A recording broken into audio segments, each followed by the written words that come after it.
Hello, everybody. We are talking about fair compensation. What is fair compensation? In particular within organizations. What is fair pay?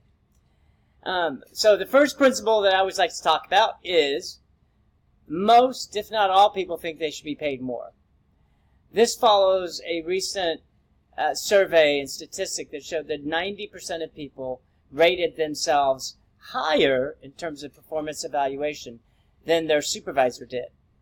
And so most people think that they should receive more money. They believe that they're underpaid.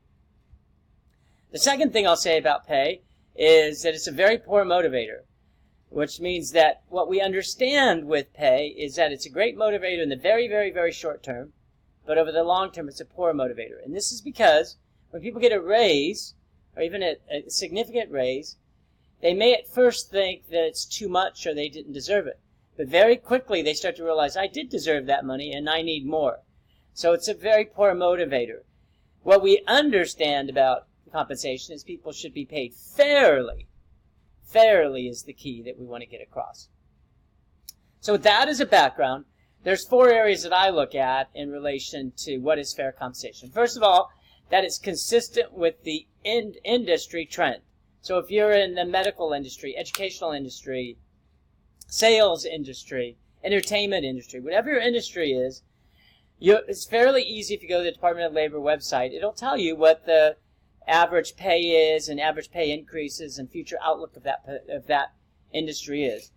And so fair would keep in mind the industry trends. That's the first that you should look at. Second is it's consistent with organizational philosophy. So you have your industry, then you go to organizations, and every organization should have philosophy. We want to pay people at market, above market, below market. I worked at a place that wanted to pay people 5% below the market. And so that's the second thing that you need to consider is what's the organizational philosophy. Third is remember that compensation is both salary and benefits. Most people that I talk to don't recognize that. They just think it's purely salary, and it's not. So much more of our money is going towards benefits nowadays, and employers are having to devote more money to benefits as well. So when your pay increases used to come on a regular basis, those increases are instead going to benefit increases. That's the third. Fourth is it has to be consistent with the organization's ability to pay. Yes, your industry trend is higher. Yes, your organizational philosophy says you should be paid above market. Yes, they're not putting as much to benefits. There's still money for raises. But if they don't have an ability to pay for one reason or another, the other 3 are going to go out the window. So they have to be able to pay you. No matter how much you're worth, they have to be able to pay you.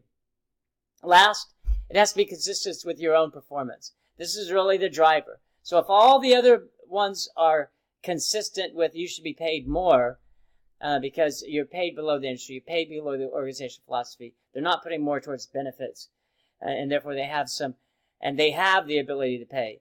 That brings up the very last one, which is the most important, is that it has to be consistent with your own performance. And if your performance is subpar, if it is below others in your organization, you should be paid less. Even if your position, you are being paid less than the industry or your organizations. Performance is really the key.